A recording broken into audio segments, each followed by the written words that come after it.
MDG TV, une chaîne Wint pour la cause de Christ. Mafuta Yasika, Mafuta Yasika, Mafuta Yasika.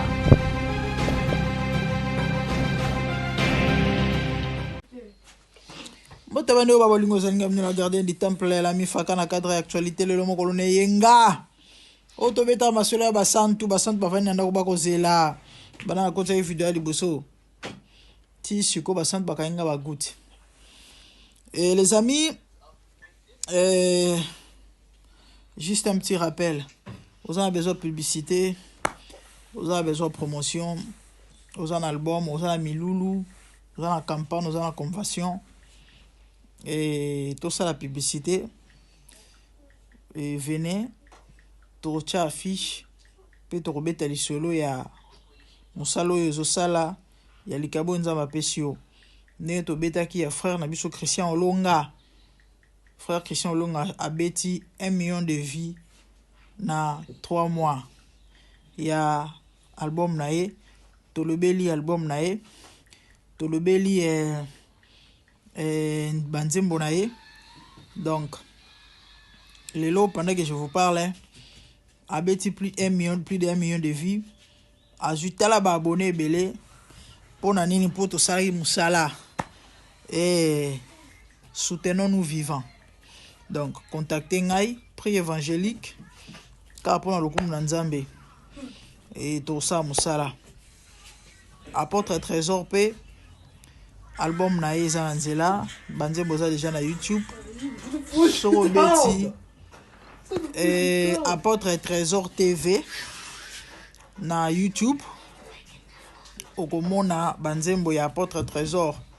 Photo top nini ya fiche yango wana ya Banzembo bokuta Banzembo lola kumama Banzembo ebele pona lokumu na Nzambe azoyemba bien mosali na Nzambe et à part cause à l'apôtre azala ngolu pe likabo ya koyemba et azoyemba kitoko message vraiment fort oyo bongo sabana na Nzambe mitema Banzembo oyo et même à ta présence ya Nzambe na adoration. Donc bokota na Apôtre Trésor TV na YouTube bo s'abonner bolanda Banzembo pe bo partager nzamba kozalo kumu la famille car ndenge ba benga biso batindel nga ba lien na zoaki on depuis moi na biso bat muso na sina zoaki na ekoki balobi te avant na lo balikambongo na lingina na attirer attention à bat barolanda ngai Bible zoloba que les sages écoutent et augmentera son savoir moto maele tope mwana maela yo kaka bienvenue pour moto maela yo kaka avant commenter bino boza ba trophée à mafinga hein yo kanano so mon ko intéressé te le kana yo so mbuzu nange sepelisa kote pardon les cas ko fingate nini balobi mwasi ya papa fils aleli na kombo ya mama Vero Manyanga mama Vero asali mwasi ya papa fils nini je crois batobele bomoni batie photo ya sœur na biso Vero Manyanga batie na nzembo moko ya mokili na sima du genre boya banzembo za bambwakela wana tika mobile ya bato sala boye ezongisa boye bato bele bomoni yango eza na TikTok awa po bino bozala boye onga nde mutu na yaki tete eza na TikTok namoni yango na TikTok abatindeli nga balien nga na tuni boza na bapreuve o mwasi ya papa fils alobi aza na baconversation ya bolingo ya mama Vero Manyanga na papa fils nga na biso bango boye biso mwasi ya papa fils abimisali biso bapreuve avant koya ko exposer to pe ko salir ndeko na biso sœur Vero bandeko nazo défendre sœur Vero te to pe nazo kotela ete nazo confirmer pété makambo ya solo mais nazo meka kozala au milieu du village oui toyoki sango ba mambo belé na ba réseaux sociaux na ebisa bino c'est vrai ya solo ezalaka mais ya lokuta pe ezalaka ebele tant que tout le monde n'a pas prévité personnellement, on va condamner maman Véroté, mais on peut savoir conseil en général. Quand maman Véro n'a papa fils, baby son mambo est sur le toit, elle moi ça papa fils parce que moi ça papa fils à lobby, azana ba prévia qui n'a poto, a qui n'a mis kinzamputu, mbal na tikali, Véro va n'yam mo sala intérim, mo sala intérim, amo levé na mbal na. On a vu que maman Véro a bala, baby singate, la gardienne du temple, le lo basa ma bala ba battre record, ya kindushi. Surtout bino bato nzambe basantu boza la réputation ya bien te ngana bi OK malamu na reçoit na te ngana opesa conseil basot nyuso se comportera ndenge moko te ngai wa bino naza mosantu na ngolu pe na lisuya ngolu mosantu toko banga nzambe ayen toko banga nzambe. En fait la famille elo ana kolobeza ke pona bato bopanza basango pona bato boyana na ba réseaux sociaux. En tout cas ceux qui besoin ba prévité il s'agit de la réputation à bato ya ba image ya ba vie à bato faut ya koloba mbala moko likambo surtout mambo ya minene boye et ezalaka vraiment très dangereux. Ser na biso Véro Manianga tango asala na nzembo na ngolu te mutu ayebaka ye te lelo ser asala nzembo na ye mokili yebi. Et du coup, aomi star. Batbaro sepela pe baro pamba nzela banze monaye. Et tant vous avez passé un message à vous et surtout que la sœur est mariée. Soit Zagata sa célibatrice, tu vas comprendre. Bon, on a 4 qui cherchent, on ne sait jamais. La sœur elle est mariée. Vous avez pensé à ça motine de boye surtout sur la preuve des aliments à la montée. Côté musulman on peut s'appeler conseil parce que batu balobi non équiparaté ezali ndenga famille bon bi sœur Nice ba uta ko empoisonner na linga venir sur le mamba sœur Nice troté po ebi maraso yo pesa conseil ko jalousie o ya ko lo bara bobo zuwa o pesa toli o OK ba moi ba dossier belé ya sœur Nice je crois ta ba 3-4 personnellement na beti kara mais lisolo esali na mega ko beta lisolo oyo je crois ba to belé bo uta olanda ba morceau mo ba vidéo ya sœur Nice. Il paraîtrait super autant qu'on empoisonné. Bon, qui pas yon pensé dans l'année on a l'alcoolique na musika na qui tant sur balikamba poison. Et balobi ke alobi ke et apparemment muto a sali bon wa ebié parce que ane ko kanisele mabe ke alinga ki mobile na e. Balobi non ezaninga famille. Ba qui paraît. Député à bas la mère. Tant on regarde sur la député. Député n'est pas marié. Le loyo député a comme ministre. Bon, la sœur a balaté, hein, sœur Nice a balaté, mais sœur Véro a les arts même différents.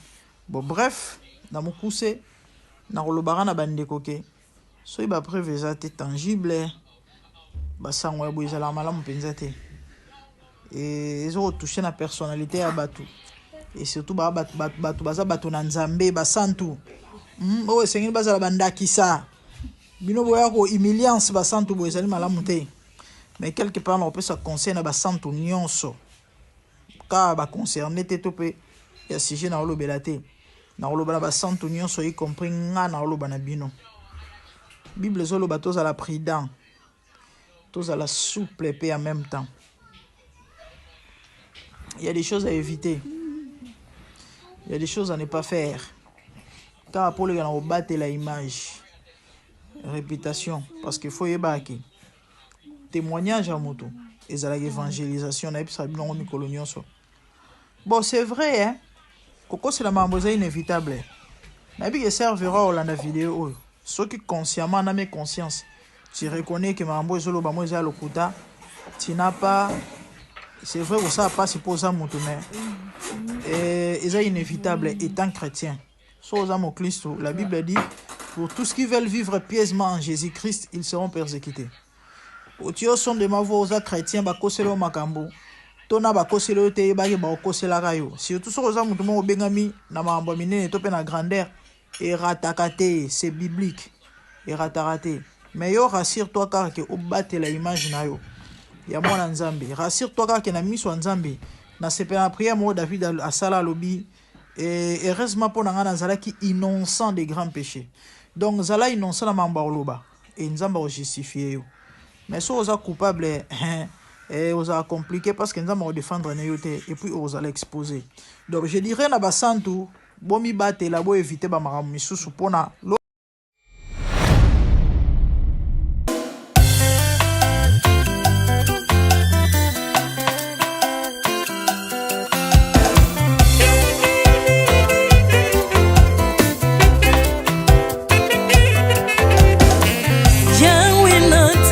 mokili oyo namoni te natangi na histoire ya monde namoni te naluki nayemba pete toze pour passer Seigneur, je n'ai pas pris non plus entendu parler oui akokalala yo Yesue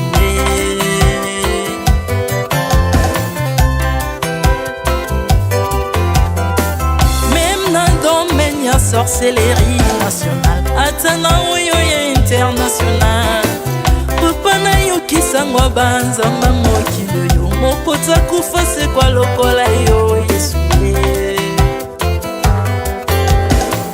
nanya voyage lokola yo nanya wakoka nino ya wanzambe uni masomo ya ekulusu konanga okufose kwa kwe uzali nzambe Yesue nzambe moneno kitana olata nzoto po yo bikisanga okitana se pozwe sikananga ofuta nyongo na nzambe nanga Yesue ozali nzambe onkote ya okani na yo ozali nzambe obongwani te Yesu Yesu ozali nzambe mokotea kokani na yo ozali nzambe obongwani te Yesu Yesu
ozali nzambe na bomoi papa ozali nzambe na bomoi yawe ozali kondi oyo esimba bomoi nanga ozali nzambe oyo abikisa maladi nakokende wapi nzambe soki na yo te likolo evangelo na yo yawe mabele nyatelo na yo ozali nzambe ozali nzambe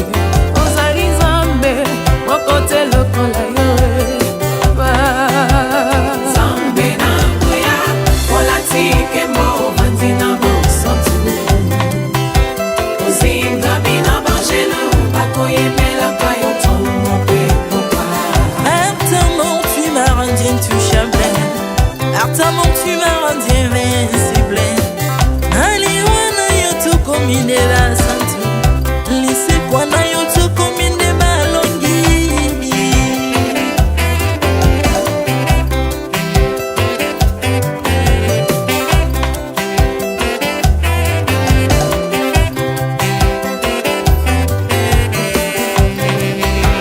nzambe na ngoya olatike mbo vandi na bosantu ozingami na bangelo bakoyemelaka yo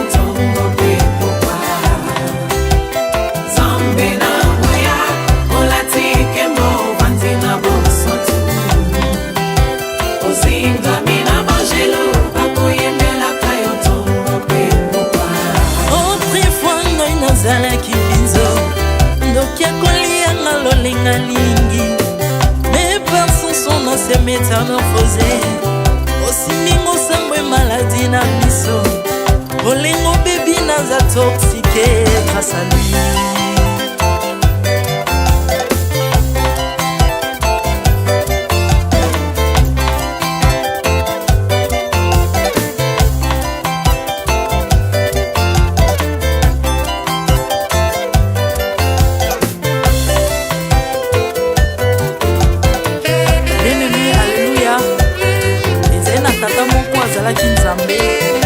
Ntango akufi badeptine balobi keno akosekwa po nzambe bakristo mpo asekwa alors mpo bafasilite lisekwa na ye bakunda ye motu libanda po ntango akolamuka abimaki elingala moko mais comme nzambe na biso alinga kokambola gloire na moto te lobi nango na ntongo baya kokuta bangulu basepelisa motu ya nzambe na bango yango bien aime bato wana bakoma oyo biso toliaka ngulu te po milimo mobe ekotaka na ngulu.